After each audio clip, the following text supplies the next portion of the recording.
थुंग थुंग कंधे पर बोरा लटकाए दिन भर गलियों में भटकता रहता। इधर उधर पड़ी प्लास्टिक की बोतलें और पुरानी चीजें उठाता रहता। फिर शाम को उन्हें बेचकर 2 वक्त की रोटी कमाता। थुंग थुंग अपनी बीवी और बच्चे के साथ एक टूटी हुई झोपड़ी में रहता था।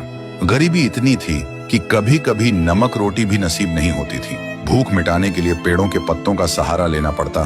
फिर भी थुंग थुंग ने कभी चोरी का सहारा नहीं लिया। एक दिन थुंग थुंग थका हारा श्मशान के पास बैठा था। शाम ढल चुकी थी और हवा में जले हुए लकड़ों की बू थी। तभी उसे मिट्टी के नीचे से हल्की सी रोशनी चमकती दिखी।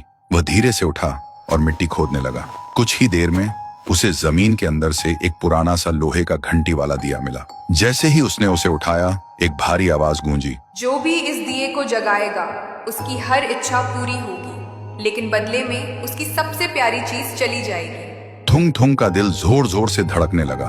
वह मन ही मन सोचने लगा, सबसे प्यारी चीज मतलब क्या? वह घर लौटा और बीवी को सब बताया। बीवी ने ध्यान से सुना।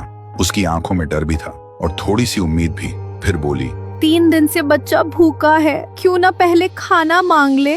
थुंग थुंग ने कांपते हाथों से दिया जलाया और धीरे से बोला, हे दिए, मेरे भूखे बच्चे के लिए अनाज दे दो, बस पेट भर खाना दे दो। अचानक पूरी झोपड़ी अनाज और रोटियों से भर गई।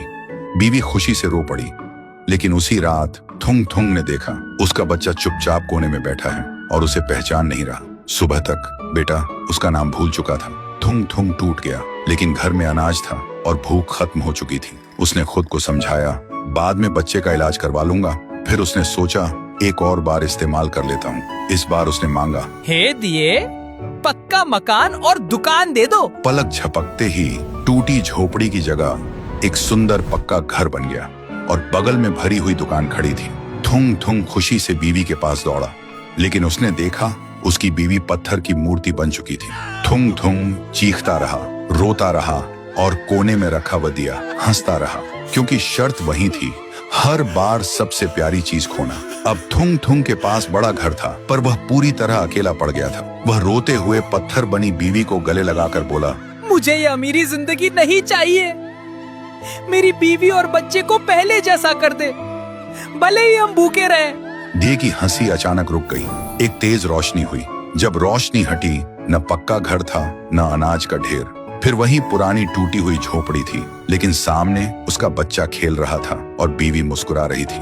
थुंग थुंग ने सुकून की सांस ली और उस मनहूस दिए को वापस श्मशान ले जाकर मिट्टी में हमेशा हमेशा के लिए दफना दिया।